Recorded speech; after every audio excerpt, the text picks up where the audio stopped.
welcome, ladies and gentlemen, to the GT Challenge Series, Season 3, or Series 3, I guess you could say. I'm Lee Demon Smith, and joining me is the man that advocates the F1 Super Qualifying system. It is Aidan Millward.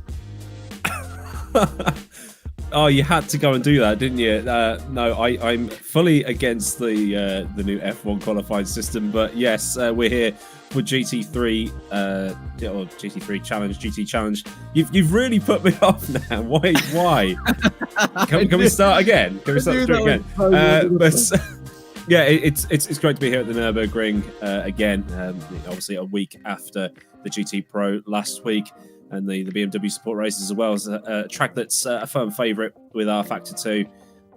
It gets thrown into all of the official series, and the drivers like it. The Studio 397 loves it. I know Renee Butler definitely loves this place. I'm not sure why. I don't know why Renee loves this place so much, but it's always good to be here, and it's a track that tends to produce close racing, and hopefully we'll see those elbows go out again, but not in any way like we saw at Silverstone or the Nürburgring just last week. Absolutely, it is a fantastic track. It's only about an hour down the road from me, so when I get to pop down and see Renee, he did have he had some good times there. He had some sim races with him, didn't he, at the weekend? So good on them. I love to see that. Sim racers getting in real cars and delivering. I love to see it. Obviously, we've seen, obviously Formula One drivers giving it a go in sim races, but it's great to see the role reverse. Sim racers getting in cars and being successful. It's the sort of success stories we love to see, that they can learn the tracks, deliver on the tracks, and then go into real cars and do it. Obviously, it doesn't always work, but it's great to see that it has worked. But let's talk about what we got today. Of course, it is round 3. You may be confused. I know Silverstone technically was round 3, but obviously that didn't happen 2 weeks ago. So that's now been bumped to the 7th of June. So don't worry, they're not missing out on it. You didn't miss any racing. It will happen. It's just going to be a few weeks down the line. So this is now round 3. And what is the magnifications of that? Of course, we had the promotions and the relegations, something that we didn't get a chance to talk about, or we were talking about back at Silverstone. Didn't happen. This is going to be now their debut race, effectively, up in Series 1 of the Challenge Series, of course. So, as you can see, this is the road to going pro. This is where it all works out for you, and obviously that's how you get here. It's a pretty long journey, Aidan, there's no doubt about it, but when you get here, you deserve to be here. Yeah, you've done something right to get it just into the top split of GT Challenge, but those who have moved up, you can see them there: Remco Major, Matthew Beavis, Juan Carlos Fernandez, Thomas Vac, and Ahmed Abdallah have gone up, while Chris Shepherd, Henry Sinnick, Matt Webb, Jake Destoot, and Ilias Fernandez have gone down. But there is still a chance for Shepherd, Sinnick, Webb, Destoot, and Fernandez to come back up. That will happen after the round at Sebring. It should have been after this round, but obviously because Silverstone never happened, we're just pushing everything back one. So after the Sebring round, they may well come back up. And there are your championship standings. Marcel Chinchik leading the way on 142 points. I'd say he's leading the way. He's actually joint top with Presley Martano, the debutant for this season, doing very, very well up there. Joint 142 points, but just 2 points ahead of Yuri Toman in third. And then Matt Richards inside the top 5. He'll be looking to stay there to secure his promotion. He's using new pedals this week. Hopefully that'll give him the boost he needs after his old pedals had a bizarre accident just prior to the Silverstone race, so he effectively got away with it. So no conspiracies here, but I don't know if Matt did something to the server to get himself out of it, but he's back and he should be well ready to go. Martin Dillon there as well. And then looking down the bottom end, you can see Dennis Lind at the bottom of the table. Professional racing driver, so he's not always going to be around, but still Dennis Lind very, very fast when he does turn up. Boya Milan there as well. A driver that shouldn't really be down there at the bottom, David Serra as well.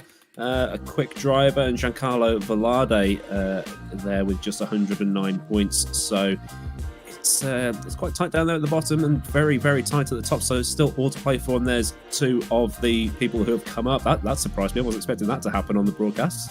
Fancy, wow, Fancy stuff, Ruben's got some new toys. Look at that. I'm loving that. So there's Remco, Matthew Beavis, Juan Carlos Fernandez, Thomas Vac, and Ahmed Abdallah. So you can see where they are in the grand scheme of things. So all good stuff leading into the first race of today, which should be coming up very, very soon. I think qualifying is already underway. Yeah, so let's get that going. Fantastic to see how the points are laid out, and obviously it shows, in terms of qualification up to the GT Pro and championships, it is still wide open. We're only 2 races in. This is only round 3. We're at the Nürburgring, and it's a track that absolutely everybody will know because it has been a staple diet since it came out. It has been used throughout the GT series, and obviously we're not, we're on the GP track. We're not on the Nordschleife. That's a given. But as we were saying, this is where we expect some of these guys to do really well. And I'm not too surprised, Aidan, the second we switch to the qualifying screen to see the Varga Sim Racing guys, Yuri Toman and Marcel Cinchik, up the top of the table. Yeah, Toman and Cinchik separated by less than half a tenth. That is very, very close around here. And then we've got Luis Philippe Capamajan in 4th for HM Engineering. That's a decent performance for him.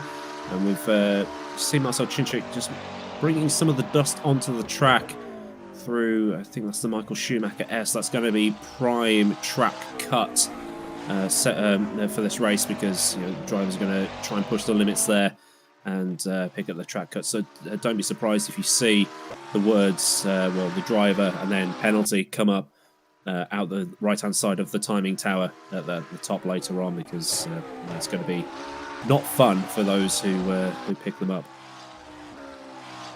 Yeah, it's going to be interesting to see how and where they do pick it up. I mean, there's plenty of areas that I certainly pick it up when I race on this track, but Schumacher is my downfall at the moment. I'm trying to wrap my head around that all day, but let's see. Cinchik now starting off a hot lap. Let's see how he does.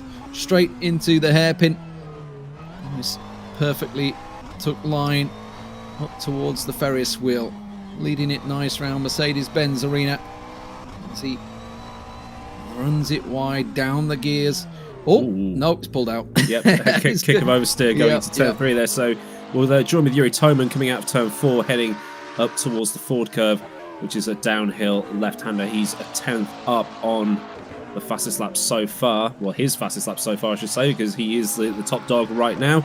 Runs all the way out to the exit to maximise the exit, and then the run down towards the Dunlop curve. Maybe we can go on board here because, Lee might be able to pick up some tips to go through Schumacher S. The Schumacher S, yeah. Get the power down, use all the exit on the other side. And here's what you need to do, Lee. Get all the way over to the right side, mount the curb almost, and then swing it in, and that's going to be a deleted lap. Yeah, that's got to be deleted lap. That's exactly what I do. No, he's carrying on though. Okay. Maybe he just about kept a toe on the black stuff. Who knows? But yeah, that's where I normally do, and I run a little too wide. Actually, didn't hit the apex on that one. Goes a little wide there, Yuri Toman. But now flat out up the hill is once again hitting another purple. So looking at an improved time if it sticks, if it stays, swinging it through full on. That's about as much as cut as you can get. Now he does go wide. I was going to say that was a little too fast through the chicane, and unfortunately will mean the time goes wrong, which is a shame because it was double purple, so it was looking really good. Yeah, Diego Silva in a bright orange Audi. That's going to be very easy to spot. Imagine. Come the actual race. Well, imagine that's 7,000ths of a second there in second place. Danny Kish, the Hungarian, in 4th for Zancho Simsport, doing a very good performance there. Cito Via up in 9th. That's probably his best qualifying of the season. Matt Richards still down in a lowly 11th. So try and get all the 3 Zanchos into the top 10. Well, I'm certainly hoping so, but no bias here. This is probably the best Cito Via's had so far in qualifying, I would say. He's normally been in around 20th and had to do the work from the back. It's like every time he's been sort of there or thereabouts. Whereas Matt Richards obviously is looking great for championship qualification, challenging out for one of those top spots. But at the moment, he's a little bit down. Here is Juan Carlos Fernandez, one of the newer drivers. Remco Major coming over the line. His first dip into the Challenge Series this time around. It's just going to be a 150 for him. So obviously welcome to the big boys. It's definitely a lot more challenging as you go up those ladders. Donut Pro down for Volante in 8th currently. That's a fantastic qualifying session for him in the out of sorts Aston Martin. Christian Mikel for Nita Velox in 12th. That's a driver we might want to see going a little bit further up the order. Andrea Terzi down there as well. And then we've got a couple of extra drivers in, Kurtzen and De Crop. Just the way the competition system is labelled, I think it's allowed a couple of drivers to come up just to fill the grid up, but they're not actually part of this session, so it's a little bit weird, but still, they're in it. They're allowed to race. Oh, here we go again. Tokarev getting a bit. Yeah. Don't want to do that in the race, but still, ooh, that's a good entry to the pit lane. Ooh, Shinchik on a purple. Yeah. Okay, let's see. He was just a little wide on that one. Again, it was the Schumacher S, and that's gone skiddy, out you go. Everybody pushing the limits right now to try and improve those times. Obviously, you're going to be looking at consistency in the race, but this is just about the time you can try and go for a push. Matt Richards, though, doesn't look like he's improved too much. He was personal best in the first sector, but as you can see, all that time has been lost in the middle. Does go through this time through the chicane and round. So let's see what the time will be after the Coca-Cola curve. And it will be, unfortunately, not a improved time. 1:49.991. Some way off the pace at the moment. I mean, when I say some way, it does still keep him in 11th place, but he's outside the top 10. But maybe we'll see what he can do in the race. Look at this beauty. I like that paint kit. That is beautiful. Yeah, David Junt for Scuderia Basilia in the big boy Bentley. I think that's the newer of the two Bentleys. I'm not clued up on my old and new, but still, great looking car. And it just seems to change direction so quickly for something so big. But he's in 27th currently, going through the final corner. He's well off the pace, but still up on his personal best. Can he move up the grid a little bit? He crosses the line. No, still 27th for David Junt. A long way off, isn't it? 4 seconds adrift of Yuri Toman. That is a massive gap. I feel like I'd be racing if that was the case. But, oh, hello, Yuri Toman. That's a very purple time. And looking great as he comes around the final curve to improve what is already a pole position time. And it's going to be a 1:49.11. Improves it by almost 0.2 of a second, actually, over Kapamagian. Now he was 7 thousandths clear. Daniel Kish looking good as well. A personal best for him in the first and second sector as he goes over the line. A 1:49.582 keeps him in 4th position. Christian Mikel also coming to the line. No, he's just off his personal best. I think he's actually just dropped down from 12th to 13th there, if my eyes don't lie to me. Daniel Stepkowski for RSR, 17th position. Currently, he's bumped up to 11th. That's a brilliant lap to bang in with just under 3 minutes remaining. Marco is not going to be an improved time for him. It doesn't look like it was quite a drift earlier on. 1:50.8, so still down in 11th place. Remco Major, let's see if he can improve his time here. He was a personal best in the first, but as you can see, 0.5 adrift in the second sector. So once again, hard on it through the chicane. Try not to cut, try not to lose it. Hanging on with that big old car, swinging wide as it wants to try and throw its back end out. He goes a little skiddy. Doesn't quite get the power down as best as he'd like. And yeah, he already pulled out of that at 150. So just 2 minutes to go here. An outlap coming through. And obviously in the GT Challenge, they will get a chance to finish their lap, unlike the BMWs, where it will cut pretty much straight out. And we'll see whether anybody else can challenge. Kapamagian currently second on the grid, locking out those Varga Sim Racing boys, avoiding the setup. But of course, let's not discount Marcel Shinchik. We've seen some great third place starts so far, and maybe give him a launch platform behind his teammate. Yeah, just 1:40 to go. Philippe Kapamagian flying through the chicane, using the faster chicane here rather than the traditional sort of slower chicane that you'd see run in normal Grand Prix racing. Kapamagian just starting his lap, so this will be his last attempt to just get it all in before the lights go red and the time expires. So he'll be free to finish this lap, assuming that it's a clean one. Brakes nice and hard for turn 1, gets a big slide through turn 1. They don't want to cut too much there, otherwise we saw in GT Pro drivers spinning out there. As we now cut back to the Frisian Cedo Via, again heading up to that faster chicane in the McLaren 720. That's How's he going to navigate it? Yeah, A personal nice and best, clean. obviously, Yep. already ninth. That's going to surely push him up the position, certainly against Daniel Prodan.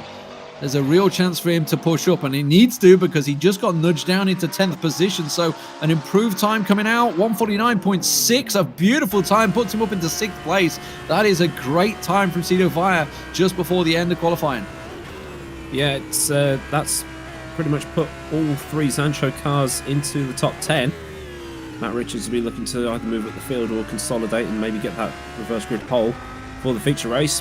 He's a racer, he'll try and move his way up as Diogo Silva comes up to the line and goes into 4th. Just moves up 1 spot, pushes Daniel Kish down to 5th. So he'll be sharing row number 3 with his teammate. Kish is out though against Capamagian. He's actually got a personal best, which is pretty impressive considering he's already put it in 2nd place, and that's a 0.2. That is the difference to pole position. Now he's gone purple in the 2nd sector. Can Luis Felipe Capamagian steal away the pole position? Yuri Toman is out on track right now, but as you can see, it's just yellows for him, so he won't be improving his time as he goes over the line. But Capamagian is looking fantastic here around the final bend. Gotta go flat out. Make sure he doesn't lose traction. It's perfectly done. Smooth as you like. This surely is pole. No! 0.61 away. Couldn't quite make up the difference. Daniel Kish comes in and slam dunks a 3rd on Marcel Shinchik and locks out that 2nd row. That is fantastic from him. Christian Michel going over. He's on a personal best as well. See if he can improve his time. He's currently in 14th position. Can he step up the grid? It's going to go over the line. It will be 6th. A massive jump, knocking Cito Vaya down to 7th place. A massive lockout there. Great purple sector in the final. Must have absolutely nailed that chicane. Mario Marquez over the line. He goes 150, so an improvement for his time, but unfortunately doesn't bump him up too far. Shinchik, he's gone purple in the 2nd sector. The final man, Stepkowski's out there, but Shinchik has already been bumped down to 3rd place. Purple in the 2nd, and it's a big purple in. Wow. And that is a pole position steal. Purple in 2nd and 3rd. A massive, massive performance from Shinchik on the final lap. Brilliant lap. Zavaga 1-2. Roman Jakubovic won't be troubling those, but he's still, he's quite a bit slower in the middle sector. No, he's going to still be 17th for the Black Hawk Racing driver. But that is the qualifying over. So here is your grid for race 1 of GT Challenge, brought to you by Traction. We'll get the slide up in and second. It's quite an interesting qualifying session with all the drivers going out and absolutely trying to yeet their way through that final chicane. Turn 1's going to be very interesting as well. A heavy braking zone, very, very tight first corner. So I can't wait for this to get going. Yeah, fantastic stuff. If you've just joined us, this is round 3 of 6. As you can see, it's going to be a 15-minute sprint race. We just had the qualification for that. And then there will be a flip of the top 10, which means 10th place will start in 1st place as we move into the 45-minute main race. How does that work? Well, you'll find out when we get there. Of course, there will be a parade lap as well. 30 drivers are going to be taking part. And as you can see, we are at the Nürburgring. Partly cloudy. Interesting to see whether we get any rain. We haven't really had any so far throughout the GT Challenge Season 3. We did have it plague us a little bit throughout Season 2. So let's keep our eye on that one, Aiden. But what a fantastic finish. That's just about what you call for, right? The final lap. The final person, and you slap out those personal bests, you pull out the purple sectors, and well, Marcel Shinchik, the current leader in the GT Challenge Season 3, pulls out pole once again. Yeah, I quite like it when drivers go out right at the end and they get that one last YOLO lap just to absolutely throw it around the track, right on the limit, and see what they can do, and biggest stones wins come the end of it. So it's kind of like what we see in real Formula 1 with the drivers going out right at the end, and it's just one last chance to go and do it. So I personally would prefer to see one-shot qualifying, just to see who can hook it up, who can handle that pressure better. But rules is rules, and we have to go with what we've got. But still, very interesting qualifying session nonetheless, and really can't wait for the 15-minute sprint race to get going. Yeah, I mean, the biggest difference for me is when you have those one-shot qualifying, it tends to be, obviously, who's got the stones, but you will generally find maybe slower times because people have been more cautious, as opposed to, obviously, what we just saw.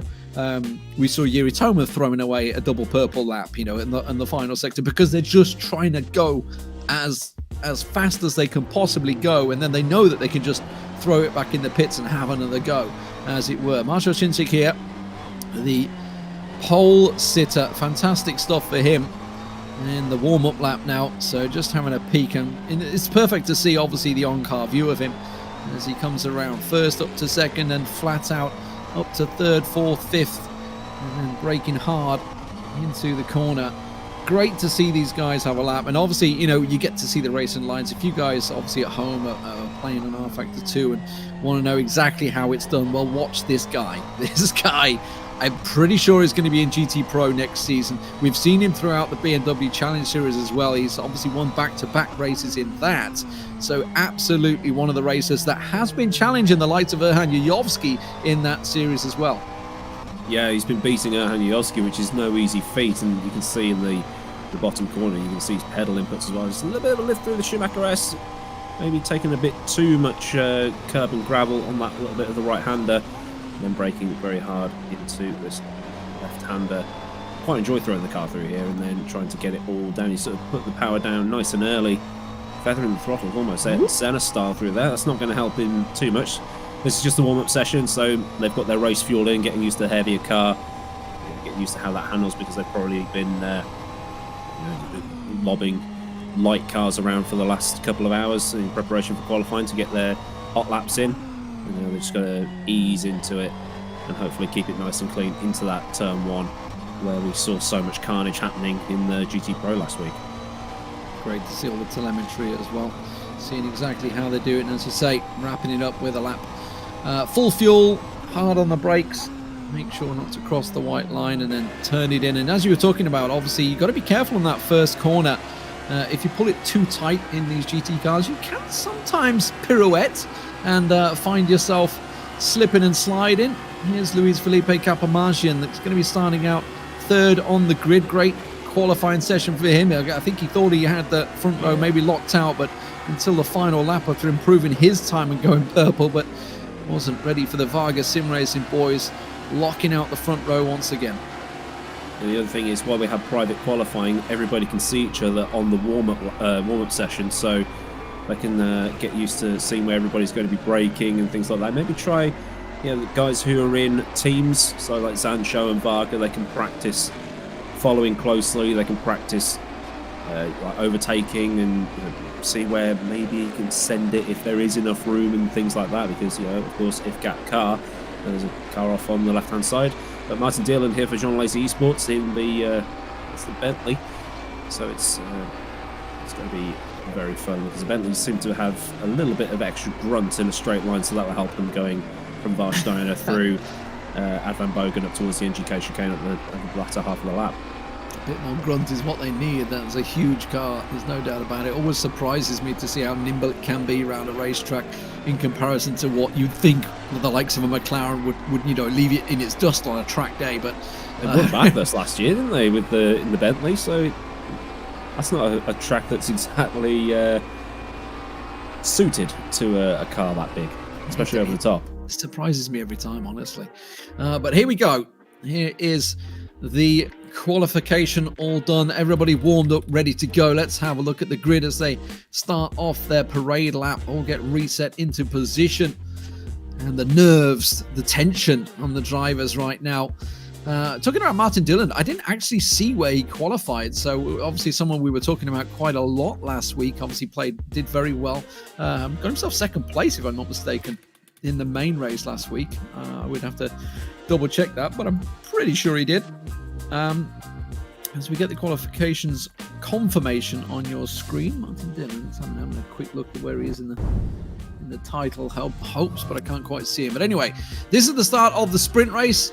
Not to be confused with Super Sprint qualification, whatever the heck F1's just announced. Marshall Chinchik is starting out on the pole position along with his teammate Yuri Toman for Vargas Sim Racing. Luis Felipe Campamagian in 3rd place. Diogo Silva, 5th place for him. Christian Mikel, great qualifying from him, locking out the 6th. Cito Vaya in 7th, bumped down, and Rozek alongside him in 8th. Presley Martono qualifying well down in 9th. He's joint at the moment with Chinchik in terms of qualification points overall. Matt Richards in 10th, and of course that is an important one to keep your eye on because that will split over. Nico Barkley, Stepkowski in 13th and 14th. Ramon Milana had some great races here so far. He's down in 15th place, unfortunately. Philip Dreis, well, his brother was setting the world alight in the BMW series last week, but doesn't seem to have done too much so far. Jakovic also down in 18th. Remco Major, his first inaugural race is the word I'm after. Undercover sim racing in 21st alongside him Juan Carlos Fernandez. These two obviously new to the series. De Kroop, Planiol, and of course David Yunt struggling unfortunately in that big old Bentley down in 27th. Yeah, 27 cars on the grid. They'll be rolling around on the pit limiter side by side, getting ready to go. Just make sure your traction control's set, make sure your brake balance is set, make sure your ABS is set correctly. And it's going to be very, very close getting off the line, and everybody's going to have to be careful because it could all end in tears just after one corner.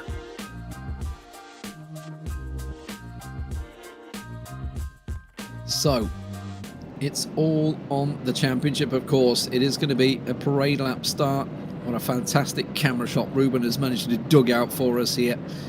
As we see them all passing around the Dunlop curve up to the Schumacher S. No problem when you run it at this speed, that's for sure. The McLarens, 1st and 2nd. Let's see how they will deliver with the pressure up behind them. They tried and successfully did lock out 1 and 2 in the previous race. And I do say previous race lightly because obviously Silverstone was a miss over on Spa. So fantastic stuff. Chinchik, can he once again deliver? Can he continue his what has been a dominant performance so far within the series? Top of the points chart, 140 apologies overall for Marshall Chinchik, and once again the qualification leader. But I gotta be honest, Aidan, the Sancho boys, 3 in the top 10, the best qualification ever so far in the GT Challenge. Yeah, especially for Cito Vai. He's been a little bit slow to get up to pace, but 7th there for him at the minute. Danny Kish will be looking to keep the car in the sort of top half of the field. Didn't have a very good run at Spa. He ended up sort of stacking it at Eau Rouge, if you remember. Yeah, and he was running well as well. Yeah, and it just didn't go well for him. And was that when Chinchik caught him? I remember that was all. It was all a bit messy, wasn't it? Yeah, I think it was like diffuser stall or something like that. It was something aerodynamic related, and I don't think he had a very good run in Formula Sim racing yesterday either. So looking to make amends here today as they come through the final corner. Chinchik on the outside, Toman on the inside, Campamagian in 3rd in the red and white Audi, then Danny Kish in the sort of rainbowy Sancho car, blue and white McLaren there. It's on Chinchik to get things underway.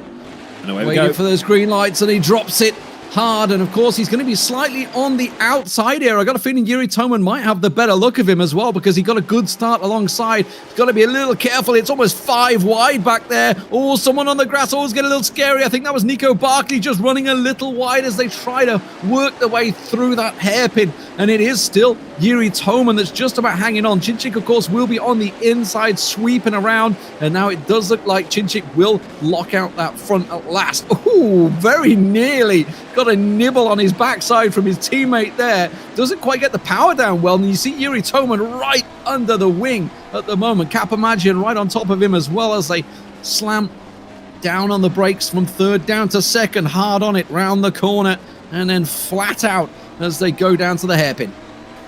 Danny Kish is down into 7th. Richards in 9th. Byers gone down to 10th. So not the best of starts for the Sancho trio. They've probably been biffed and boffed and knocked sideways through that first opening section of the track. But Chinchik in the lead from Yuri Toma, and Kapamajan stays in third. Christian McCall's had a brilliant start. He's up into fourth. And then Dylan in 12th there as well. So you can see the big winners and the big losers. Via down 3, Richards up 1, Kish down 3, Prodan down 2, Barkley down 2, Andrea Terzi down 5. Not very good start for him. And Stepkowski down 13. So something must have happened at the start for him. Ramo Milano, if you remember, gained 13 places last time on Spa, up 4 at the start. Clearly the start master. We'll see whether he can work his way through the pack once again as Chinchik leads the charge through the chicane as they all make sure they don't clip it too much, they don't go flying off. That's the last thing you want on the first race with full race fuel. But as you were talking about, Christian Mikel, what a great start from him, up 2 places. And Martineau, don't forget about Martineau, obviously is joint top at the moment with Marcel Chinchik in terms of points wise, so he wants to try and get his places up further up that field. Yellows in sector 3, someone has just come a cropper, I feel, in the chicane. Yeah, that fast chicane can catch a lot of people out, especially if you've got a nose at the inside. Here's a replay, so we'll probably be able to see what happened at the start. Right, it's David Planiol, a swift triangle in the McLaren. And he's gone full send up the middle. So a good move there for him. Everybody parted the way. And he's lost it. And that's Andrea Terzi. He's just wiped out.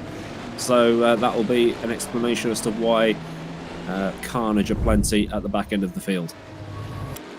It was looking so good for him. Everybody parted out of the way and then donk. Whether he got clipped up the back, we don't know. Looked like he maybe just lost the back end maybe. So starting from the front and leading from the front, Marcel Chinchik and Yuri Toman, the Vargas Sim Racing team, but don't discount Kapamajian right on their heels. Christian Mikel has fallen back a little bit, you see after a great start from him with the 2 orange cars of Diogo Silva and Martineau up behind as Kapamajian continues to trail and look for a mistake, but it's going to be very hard to get past these 2 McLarens that are locking out that front 2 positions. Yeah, you got a good exit out of Warstein and then going through the Advan Bogen kink here. The Audi in the slipstream, but the slipstream just isn't powerful enough compared to, say, a Formula car, but still hanging on in there, in behind Yuri Toman, as Toman kicks up all the dust in the immediate Eifel Mountains area and fighting through the final corner. Can Kapamajan take advantage of any slipstream, but still Toman's going to have the slipstream from Chinchik in front as Chinchik sets the best lap time of a 1:50.4. So a very quick lap. But Kapamajan just too far back. And there's a bit of daylight to Christian Mikel, who in turn has a little bit of daylight to Diogo Silva and Martino in behind him. And here's another replay. It looked like he had a better chicane and curve, but didn't quite have the power coming out the into the straight. So that may be a problem for the Audi. We'll see. Sudovaya now we're watching. That's Martino just ahead of him, I believe, with Kapamajan squeezing him wide. And there you can see Cito Vaya out squeezing in. Oh, that's Martino coming squeezing through, and Diogo Silva the one ahead. So, and that is, of course, his Sancho teammate just ahead as well. So, very cautious, very cautious. Cito Vaya was actually, you know what? We were talking about the fact he dropped down to 10th. I think he's lucky to stay in 10th at the moment. Nearly got biffed. I mean, that Bentley was lucky to not get spun around as well. It's just things that can happen in the back end if it goes. Sometimes there's no catching it, as we see that bright orange Bentley in front of the McLaren, almost just like obscuring it completely. That thing is massive compared to everything else around it. You know, there's memes aplenty about the BMWs, but that Bentley is just even bigger, it almost seems. But 10 minutes remaining in this first race. So as it stands, your reverse grid will be Via, Richards, Rocek, Kiss, Martona, Silva, Mikel, Kapamajan, Toman, Chinchik. But anything can happen in the next 9 3/4 minutes. Yeah, and I'm not going to discount Rama Malana in 11th place right now, whether he's going to chase down. You can see, speaking of big cars, the visible purple machine of Rama Malana on the back end of Cito Vaya and Matt Richards is very much evident at the moment. The orange machines of Diogo Silva and Presley Martono, though, are continuing to chase. I don't think... Kapamajan, I'm keeping my eye on Kapamajan, right? So what it appears is when they're coming out of that final corner, the Coca-Cola, I believe, the curve, he just doesn't seem to be able to get the power down as well as those McLarens. And then obviously that's not putting him in a position to try and make a overtake on the hairpin, not giving him a chance to really get close enough. He gains all the ground as the lap progresses, but when it comes to the actual overtake position, it doesn't seem he has the quiet drive on it. So maybe looking for a mistake perhaps from Yuri Toman, but of course, as you mentioned, he's getting the drag from Chinchik all the way. Yeah, the McLaren is quite stable. Seems to be the car to have this season. Unlike, say, in the GT Pro, where they had to pick based on the draft, and whether you agree with that or not, it did what it was designed to do. As we now see Matt Richards chasing down Darren Rocek again in another of the big Bentleys for Burst Esports. He'd be looking to try and make some inroads in that top 5 as well, because he wants to join his teammates Jone Simoncic and Michi Hoyer in GT Pro next season. And then you can see Daniel Kish's McLaren 720 in behind, the Hungarian chasing down the Bentley, and in front of that is Presley Martono as well. So how I'm just trying to... Oh yeah, so yeah, that's Kish in front of Rocek, Richards in behind. Okay, my eyes were playing tricks on me there. And then a little wide there. kicking off more dust, but still lives to fight another day. Well, does he? Ramo Milano was a little out of touch, it seems. He's got Martin Durland up his butt, so he's got to worry about that more than anything. As we see that big old Bentley coming ploughing through of Rocek. Oh, so close to Daniel Kish there, having to just back off the power, and that's of course going to mean he has to dip away from the accelerator just ever so slightly, puts him out of touch where he really wants to be from Daniel Kish's rear wing. As they come down over the start line, hard on the brakes, try and slow that big Bentley down as he once again winds it up around the Mercedes-Benz arena. Tight as you like, second gear all the way. Back to the front runners, Chinchik and Yuri Toman. Having a field day so far in the GT Challenge Series. This is just about as perfect as they would like. They were split. Kapamajan had managed to split them in the qualifying, but also Chinchik pulls out an absolute mega final lap, puts him on pole, and well, at the moment he hasn't really looked back. But what I will say is they're not really leaving the pack behind. Yeah, it seems to be very controlled at the minute between the two Vargas Sim Racing drivers. Chinchik with just over half a second to his teammate, and then probably about another half a second again to Kapamajan in behind Christian Mikel, sort of in a little bit of clean air, not really getting any closer to that gap. And then there's Diogo Silva, who's 4.5 seconds behind leader Marcel Chinchik right now, with Danny Kish trying to get up there into 6th position. But Kish will take sort of 4th position in reverse grid as it stands. Just over 6 minutes remaining, but here we have Remco Major. We've got Bentley on Bentley action here. Major and Juan Carlos Fernandez. So he lost the position to him because he was ahead of him in qualifying, so it looks like Remco's lost the position to him somewhere. But running in 18th and 19th, Mayer got caught up in the carnage of the first corner, of course. There was quite a few cars involved in that, so maybe he had to swing a little wide. Yellow's in Sector 2, so what has happened back there? That's possibly through the Schumacher S. Has someone binned it back there? Well, it went off pretty quick, so I guess it's just someone simply dipping a toe on the gravel. And everyone seems to be running fine once again. Yeah, Sector 2 is, I believe, just before Turn 5.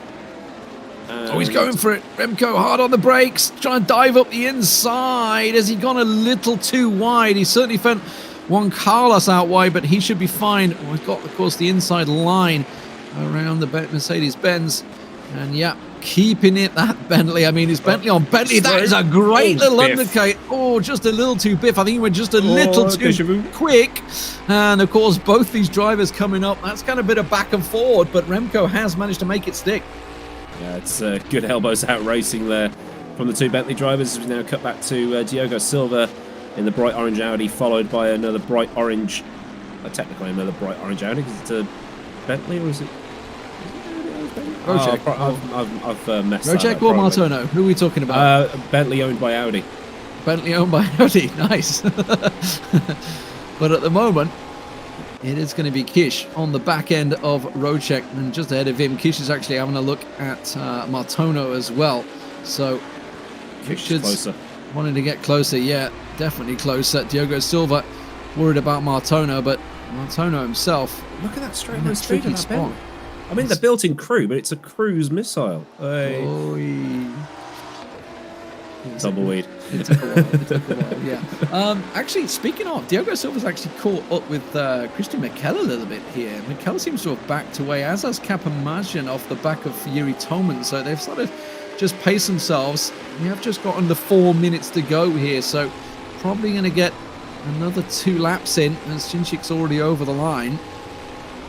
As it stands, well, at the moment, Cito Vaya will be starting things off on pole position if we stay as is. But don't discount Rama Milana, who is right on the back of Cito Vaya right now. Yeah, gap between Cito Vaya and Rama Milana, about 4/10 of a second, 4.5 tenths of a second. Richard's right on road check as well behind him. Look. Yeah, Richard's trying to get closer to Davin Rocek in that Bentley. The Welshman chasing down the pole. Yellow in sector 3. Someone stacked it and it's cleared. I don't see anybody tumbling down the order. There's Andrea Terzi right at the back of the field, so everything seems to be above board so far. Marquez bringing up the rear. He actually pitted on the first lap at the end of the first lap, so he must have had some bent steering or anything like that, so no points for him. Still just rolling around, get those participation points and then try and make it all back up in the feature race where everybody will score points. Just the top 15 in this race. There's President Martono, Danny Kish not able to get close enough, so I think everybody's just holding position at the minute and trying to capitalise on any mistakes. It seems to be a lot cleaner than the GT Pro was last week. Well, certainly. Nico Barkley's just dropped down. I've just seen the yellows come out and seen Nico Barkley's name disappear off the page. He was on the back of Philip Dries in 14th and 15th. So yeah, so something's happened there. I saw he was at 0.2, so I guess he was trying to make a move, and that's clearly not worked out for him. But yeah, everybody running in the top 10 right now is going to be happy. It's Rama Milana that's going to be the man that wants to try and make that position. Let's have a look at Nico, see exactly. This is actually a slidey Bentley, Remco Major. Yeah. Remco getting his elbows out through turns 3 and 4 there. Didn't get to see the contact, but still the Ruben Carrera elbow slow-mo, TM. And the sort of thing that we expect to see is that's Rocek going defensive against Richards there. Richards going to have to go to the outside for turn 1. Can he slam on those brakes and get round? No, but there he is. There's that McLaren itching to get past now. If he can find a gap, he'll probably throw it in. The problem is that slowed everybody down behind him, and it's stacked in, and you can see Rama Milana right on the back of Cito Vaya behind this stack. So that's the position right now, with possibly, well, almost certainly the last lap at the moment as they come blitzing round. I don't really know whether he's going to have another chance. There's not too many overtaking opportunities in and around here. Let's see whether he's going to try and send it at a position. I'd be very surprised if anyone in the top 10 sends it. It's more certainly on this lap. Yeah, that's just a little bit too much on the brake, so to back away from the rear end, and that's going to be almost the chance is gone. But Cito Vaya, you know, is right on the back of Matt Richards. I'll be very surprised if Zancho actions happens though. Well, I haven't seen anything, and I'm not saying anything, but Matt Richards not afraid to get those elbows out. He's quite an accomplished touring car driver, so he's very used to getting down and dirty when it comes to getting cars into tight spots and battling for positions. Bit of door banging, bit of panel rubbing. One went wide up there. Was that Dylan? I think it was Dylan. He was running a little wide. Rocek dropped it onto the gravel, but it hasn't affected that Bentley straight line speed as Cinchik comes through the chicane for the final time. Probably used up one of his track cuts there, but nothing to worry about. I was just thinking the same. That was wide, but a fantastic race from first to second, all the way. Varga Sim Racing dominating the sprint race from pole position. They didn't even flutter an eyelash. Matt Kapamajian, who's just stayed on their coattails throughout. Great win, and another sprint race win for Marcel Cinchik. The question is anybody else going to manage to take those positions? It doesn't look like it, so it will be positions as were Filippo Kapamajian in third. Christian Mikel, what a great start from him, puts him into fourth place. Diogo Silva, you can see on your screens, in fifth. Presley Martono down in sixth. Kish in seventh for the Zanchos. Rocek did manage to hang on to that eighth place with the two. Or basically the spread between the butter of the Zanchos. I think that's it. The spread between the butter, the bread is the word I'm after. And Rama Milano, unfortunately, couldn't make up that 10th spot, so it will just be 11th for him, it seems, as they continue around. Yeah, still 1 lap to go. I think we made a mistake and called it a bit too early. Yeah, I think he nicked just over the line. He did. It was just as it was about to come. Sneaky. Too quick. Slow down. Please nerf. Is he going to have a replay here? Oh, this is Nico. Okay, yeah. This is what happened to Nico Barkley earlier on. Oh, he's just going to lose it in the ears. Oh, yeah. Bit of a pirouette through the Schumacher S. That's me. That's me right there. That's me. Kept out of the wall, though. Yeah. I mean, there's a lot of gravel traps there, right, to catch you, so it's expected, I guess. Still Matt Richards trying to get... I mean, this group's a lot closer than it has been, but I don't think there's going to be any attempt of position taking. No, Rama's backed right off, so whether he's made an attempt or whether he's just dipped away, He'd have to wait for someone to stack it, really, but that's not going to happen. And now Marcel Cinci comes to take the win. Finally. So, nicked over the line in the final few seconds, so it meant they went another lap, but nothing changed. I think it probably maybe caught a few off guard. And obviously, in terms of fuel, it could have been tricky. If maybe it did catch a few off guard, but I guess they all had that little backup fuel in there to make sure it was fine, and they all go over the line. It does mean that Cito Via will be starting things off with Matt Richards in second, as we will, of course, flip the top 10. So fantastic racing, pretty clean as well. Great to see there's no major stacking. Obviously, incident in the first corner, but you know that's kind of to be expected when there's a 27 car field. Still nice and clean as Cinci and Toman do a bit of formation flying. Cars required to drive the cars back to the garages. There's no pulling over and escaping here. So just a nice in lap. No need to take it too leery on the way in, but there's your results. So take that page, flip it upside down. So the top 10 for the next race will be Via, Richards, Mrocek, Kish, Martona, Silva, Mikel, Kapamajan, Toman, and Cinci. So if Cinci wants to get the double that not many drivers have managed to do, he's going to have to get a stomp on. And then it's as you were for the rest of the grid, so it'll be Milana starting 11th and then backwards to Martin Dearland. The Donut Prodan for Volanti Racing, good result for him. Philip Dreiss in the Audi. In 14th, Vlad Tokarev. In 15th, Thomas Vac for RSR. In 16th, Remco Major managing to get up to 17th in the end ahead of Juan Carlos Fernandez after they did a bit of panel rubbing through the Mercedes arena. Nico Barkley after his spin in 19th. Matthew de Krop in 20th for Team Sportland. He said good result for Prodan, but I feel like he started about 7th or 8th, somewhere around there. So he went a little bit backwards, but does manage to complete the race, of course, as did everybody. Everybody completed, no DNFs. Love to see it. Love to see it. It's very rare we actually get that in all fairness. Stokowski, don't know what happened to him because he was caught up in that first corner melee, so yeah, he dropped quite far back. Terzi definitely got caught in it. I remember seeing him in there. And then I guess Jakovic must have as well. Yeah, and Marquez, as you say, went through the pits. So, hello, I am Lee Smith, aka D-Man, and Aidan Millward, of course, is joining me for round 3 of 6 here of the GT Challenge Season 3. We've just had the 15-minute sprint race, but do not go anywhere. We're going to be moving across to the 45-minute main race here at the Nürburgring in Germany with 27 drivers, not 30. Although, I believe Shepard was waiting to try and join. So I don't know whether he's going to be able to get in or not for the main race. I did see him in chat saying, I want to join, I can't get in. So hopefully that will work for him. But it is still partly cloudy here. We're hanging on hopes for maybe a little splash and dash of rain. Who knows? Who knows, Aidan? Oh, maybe. Who knows? They've got to be going for 45 minutes. So with the way it was timed so perfectly, I think people might be adding a couple of panic liters to their tanks. Yeah. Well, obviously with the with the way that went with one extra little cheeky lap, caught us all off guard. Wasn't expecting him to sneak over the line. I thought he was going to be done and dusted, but he crept on over there. But honestly, barring a couple of mistakes in that very first corner, not really anyone going off track, nobody biffing each other. I mean, there was a little bit of elbows. That was about all. Overall, a pretty good Nürburgring compared to what we saw in the previous race. I just wonder whether Jimmy maybe had some words, Aidan, in there and just said, let's keep it tidy, shall we? Well, it was a lot cleaner than GT Pro, so I'm hoping that Jimmy's in a very good mood today.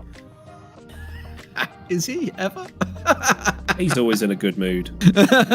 Maybe he just likes me. That may be it, maybe it. And of course, don't forget Ruben. You can see his name down the bottom there. Ruben, obviously, you know, while we dipping in and out of these races, Ruben is here all the time. He literally lives on the circuits. He just lives and breathes it. He's the one that's giving us all the action, all the fancy graphics. And of course, he is here throughout the GT Challenge, the GT Pro, and the BMW Series. It is Ruben all the way, and we love him for it. So, I did get asked. We didn't turn our cameras on. We didn't turn our cameras on either. We're naughty. Oh, we're naughty. Oh, hang on. People want to see how. I don't know if people really want to see our faces. Really, I don't think they do. I don't think they really want to see. Hey, it's the cue ball from the World Snooker Championships. Oh, come on! It's not that bad up top just yet. It's getting there. Yet. Yes. It's all that. It's all that pressure, stress. It's I might just lob the whole lot off. The Sancho stress. That's what.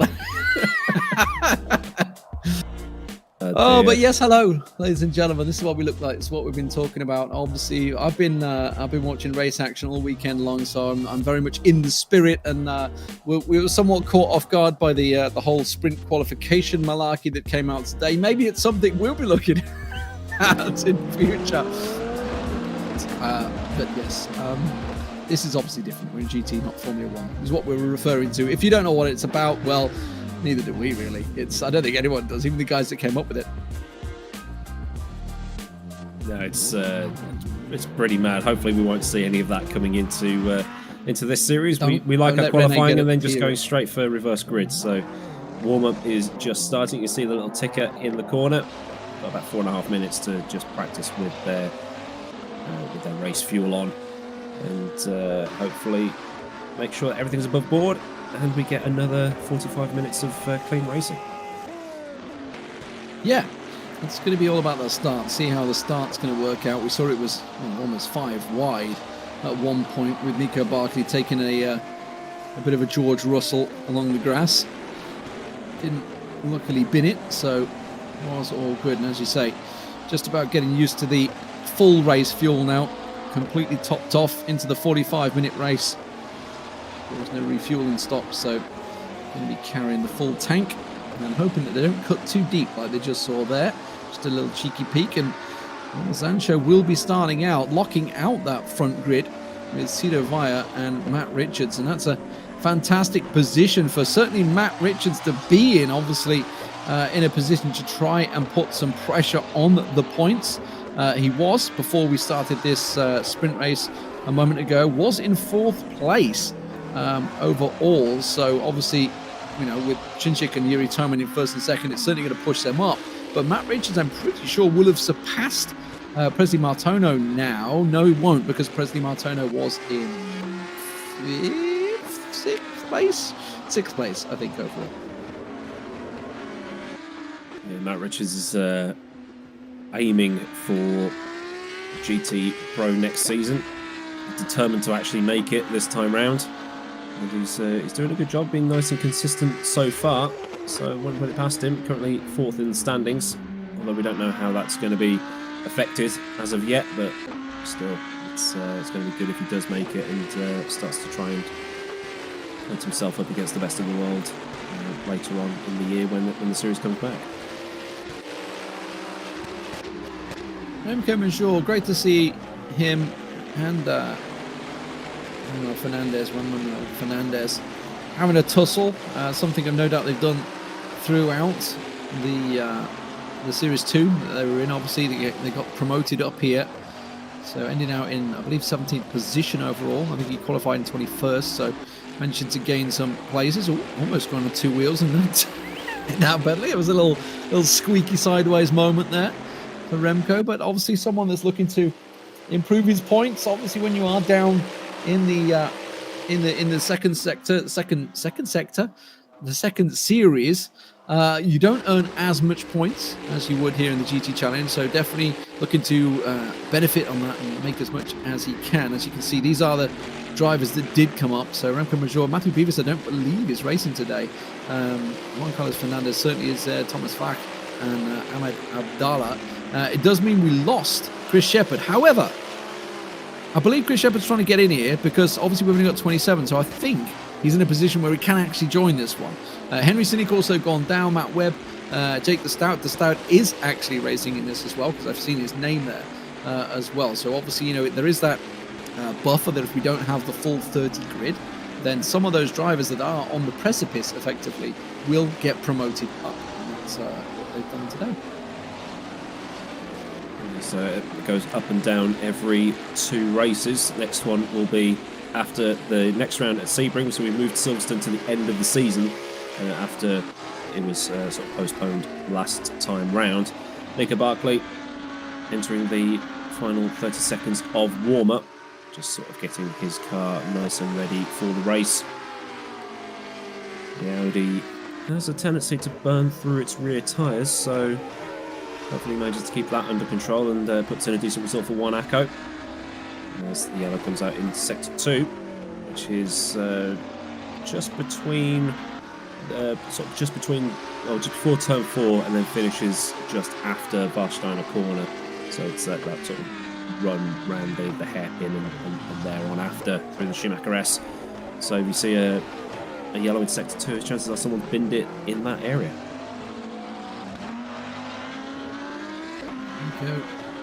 Warming up as much as he can. He had a great start, in fairness. You know, despite his excursions off the track, we'll keep our eyes exactly on that. The warm-up is over, which means we're going to be moving over to the parade lap and, of course, into the main race. So get confirmation on exactly how things are going to work. The man you just saw briefly on your screen there is going to be starting out on pole position. That will be Sido Via. Fantastic stuff from him. Means he goes from 10th to 1st alongside of his teammate Matt Richards. And don't forget about Daniel Kish, also the Zanchos, with 3 in the top 4. You love to see it. David Rocek for Burst Esports Co.